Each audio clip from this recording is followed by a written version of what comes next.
तर सर्वांना सप्रेम जय भीम मित्रांनो. तर हे आहेत आपली भाषा आणि याची आपण लावली होती कुस्ती. कारण हे घरामध्ये लयच एकूण एकाला मारू लागले, त्याच्यामुळं आपण या दोघाला पण पटांगणामध्ये घेतला आणि बाहेर रस्त्यावरच कुस्ती लावली. तर बघा कशी कुस्ती चालली आहे, एक नंबर. भाषा आपली लयच आरमूडतुंबी आहेत, कोणाचंच ऐकत नाहीत. तर आपण निघालो होतो आज सासरवाडीला, कारण का जरा काम असल्यामुळे आपल्या भाषाला आणि भावाला घेऊन जावं लागलो सासरवाडीला. तर आपण पोहोचलो खंदारमध्ये. तर आंब्याच्या गाड्यावर आलोत.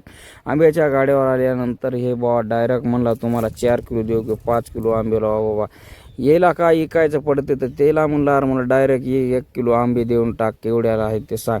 तर हे ना आपल्याला रेट 20 रुपये जास्त सांगल्यामुळं आपण डायरेक्ट बाजूच्या गाड्याला गेलो आणि 100चे 1.25 किलो आंबे घेतले आणि तिथून आपण निघालोत पुढे रवाना होण्यासाठी. तर हे आहेत आमचा भाषा आदर्श, ते आपले मोठे बंधू आहेत. नंतर काय आपण सिद्धार्थनगरमधून निघालो डायरेक्ट, शॉर्टकट मार्ग आहे. नंतर आपण पोहोचलो डायरेक्ट मन्याडची नदी. हे मस्त वातावरण आहे, इथलं रम्य वातावरण आहे उन्हाळ्यासाठी. तर थंडगार लागत असते मित्रांनो. इथं बघायत काम नाही.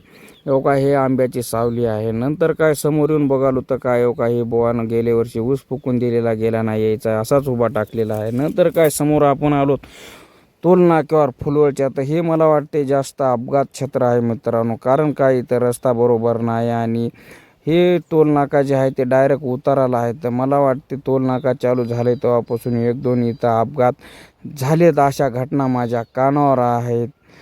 तर माझ्यात एकच सुद्धा इथं एक घटना झाली ती, एक मामा आणि एक बारकं लेकरू होतं. तर त्या लेकराचा दात पडला होता. माझ्यात एकच घटना घडलेली होती मित्रांनो. तर मला वाटतं हे टोल नाका काय विषयच नाही राहू इथं अपघात क्षेत्र असल्यामुळे. नंतर काय आपण निघालो होतो बेकरीवर, कारण आपल्या पिऊनं फोन करून सांगितलं होतं आपल्याला की पप्पा मला येताना चोकोबार घेऊन या. नंतर काय आपण बेकरीवर गेल्यानंतर त्याला सांगितलं बाबा आपल्याला 5-6 चोकोबार दे. नंतर काय आपण तिथून चोकोबार घेतले आणि नंतर आपल्या गोगलनं आपल्याला सांगितली होती बालुशाही. नंतर आपल्या गोगललासुद्धा आपण बालुशाही घेतली आणि तिथं आपण फोनपे केला आणि समोर भेटले आपले रुपेश भाऊ. रुपेश भाऊ आहेत फुलवळचे, आपले जुने पाहुणेच आहेत. हे आमचे प्रकाश वाघमारे यांचे मेहुणे आहेत, ते आपली जुनेच ओळख आहे.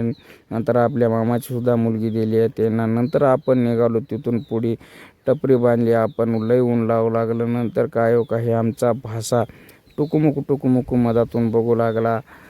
तर नंतर आपण सासरवाडीत पोचल्यानंतर आमच्या पिऊनं केले ते 180 रुपये जमा. तर पिऊ मला एक गिफ्ट घेणार आहे, त्याच्यामुळे ती पैसे जमा करत आहे. तर नंतर आपण सासरवाडीमध्ये येऊन फ्रेश झाल्यानंतर निघालो डायरेक्ट मोठं डिग्रस. कारण छोट्या डिग्रसला मित्र हो मार्केट काहीच नाही, फक्त इथं किराणा दुकान तेवढं आहे. भाजीपाला काय मार्केट म्हणलं तर मोठ्या डिग्रस येते चांगलं आहे, जरा भरत्यात. खेडेपाडे आहे तिथं जवळजवळ, त्याच्यामुळं तिथं भरते. नंतर काय आपण चिकन घेतला आणि डायरेक्ट वडापावच्या गाड्यावर आलो. कारण आपल्याला दुपारा भूक लागली होती आणि आपण जेवण केलं नव्हतं, त्याच्यामुळं 2-2 वडापाव खाले. 2-2 म्हणत आमच्या पप्पूदाजीला गरम वडापाव काय जात नव्हता. आपण हाणले कणकण. पप्पूदाजीपेक्षा आपण 1 वडापाव जास्त खाला आणि नंतर काय तिथून आपण त्याचं बिल पे केलं आणि एक बॉटल त्याने मी एक थंडगार मस्त जारची बॉटल आणली. दुपारच्या थंड पाणी प्यायला मजा वाटते. नंतर काय आपण मिशोर ताव मारला आपले आणि निघालो तिथून. आपले आराध्य दैवत आहे ते छत्रपती शिवाजी महाराज यांना आपण मुजरा केला मानाचा आणि तिथून आपण डायरेक्ट निघालो छोट्या डिग्रसला.